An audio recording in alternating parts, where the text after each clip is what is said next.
Hey you guys, it's your boy Bezo here today, and today we have the Transformers masterpiece Bumblebee. And I have to say that I'm really excited that I finally pre-ordered this figure and now it's here in hand. You can get this at Big Bad Toy Store. I will put the link in the description below, and just amazing to have this. And I'm really excited that I can finally add him to my Autobot collection, or just a Transformers masterpiece collection.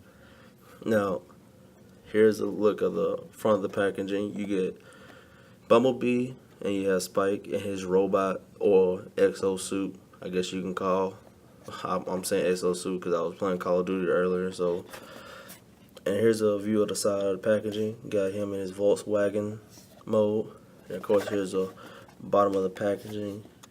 You got the hologram, of course, and Japanese words, stuff I do not understand or cannot read.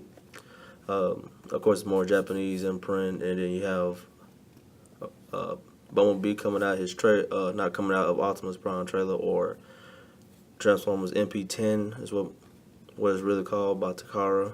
And then of course you have a size comparison of him next to Optimus Prime itself. And then of course here's a picture of him in his robot mode.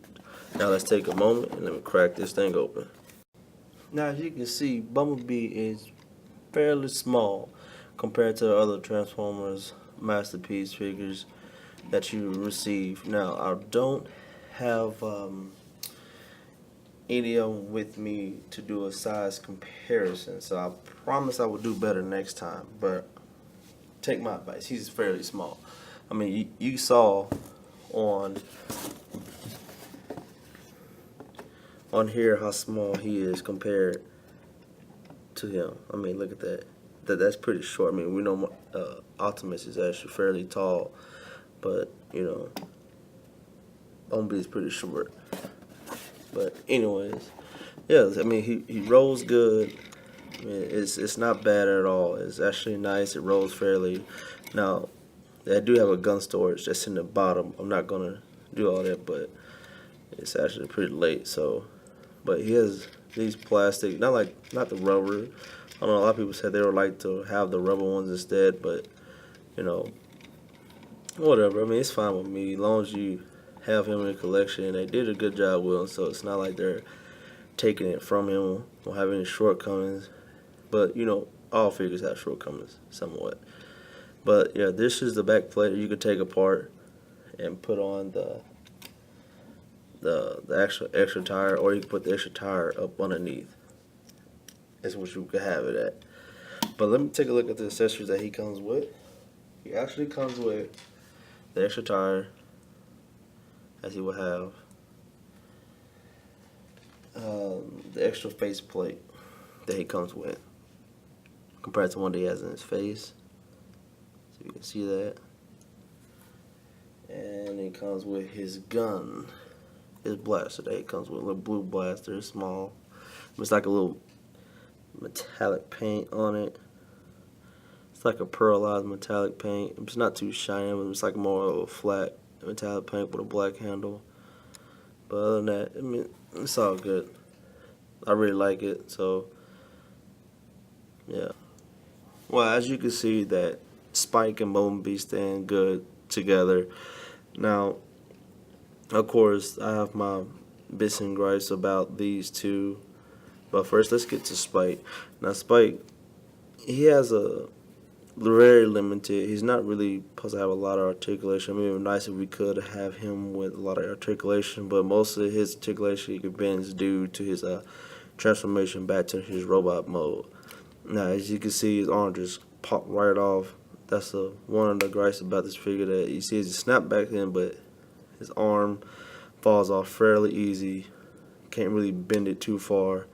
About that much. Any further up or down, it's gonna just pop right off. It's irritating. But other than that, it's a good figure and nice little, I guess, sidekick to have with Bumblebee. Now his face, if I can get this open, his face could have been a little bit better. As you can see, you can see where his eyes supposed to be. You see his mouth and turn up.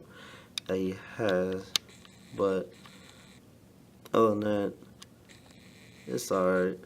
Now, his head can move up, but that's when he can go into his robot mode. So it's not really much articulation here with Spike, but overall, it's really nice. I enjoy having him, but let's put him to the side. Now, Bumblebee, on the other hand, I really enjoy having, just a few minutes transforming him and just posing him in different poses. Really enjoy having Bumblebee into my collection. Now, a few gripes I have with him is that he has one rear view mirror you can see right there on the side. So it's like he got stabbed in the side, the stomach, and they couldn't pull it out. So, but on the side you can see there's like a little pin there, and on this side you can put the rear view mirror. I might take it out just to make sure it looks even, but I mean, I think that's what I remember how I seen him in the cartoon. It's been a while since I've seen him, but other than that, pretty awesome, right? But so overview, and another gripe I have is this gap right here that he has. I wish they could have done better with that gap, but it's not really much. I mean, it's not that big of a deal, but they could at least have something where it could fold, like this piece right here could have folded down, or have this piece fall all the way around like they did with the feet, how they had the door swing all the way around his foot. But other than that, the points of articulation to him is that he can move his head. He can move his head up about that far. As you can see, it got leaning over. His head can go down about that far. He does have a waist swivel here, so he can swivel at the waist. His arm can go up that far, go down, and it can go forward once you have the arm joint here bent up. It does have a bicep swivel, a little bit past 90 degrees, and his hand clamps down due to a transformation. Now, also, his leg can move forward, it can move backwards. He can bend the knees 90 degrees. You can't go past that, but that's only due to transformation, and it would not make him look right. But his feet can go down. It barely goes up, but it really does have that nice ankle pivot, so you can get him some really good, decent poses. Overview, I really like this figure. I highly recommend it. If you're a Transformers fan, get him into your collection. Have him next to your Autobots in the battle against the Decepticons.